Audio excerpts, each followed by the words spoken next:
নমস্কার। কবিতা সৎপাত্র, কবি সুকুমার রায়। শুনতে পেল পোস্তা গিয়ে তোমার নাকি মেয়ের বিয়ে, গঙ্গারামকে পাত্র পেলে। জানতে চাও সে কেমন ছেলে? মন্দ নয়, সে পাত্র ভালো, রং যদিও বেজায় কালো। তার উপরে মুখের গঠন অনেকটা ঠিক পেঁচার মতো। বিদ্যে বুদ্ধি বলছি মশাই, ধন্য ছেলের অধ্যবসায়। 19টি বার ম্যাট্রিক এসে ঘায়েল হয়ে থামলো শেষে।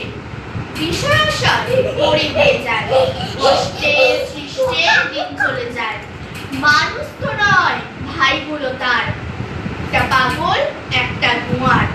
আর একটি সে তৈরি ছেলে, চাল করে গেছেন ছেলে। 19টি তবলা বাজা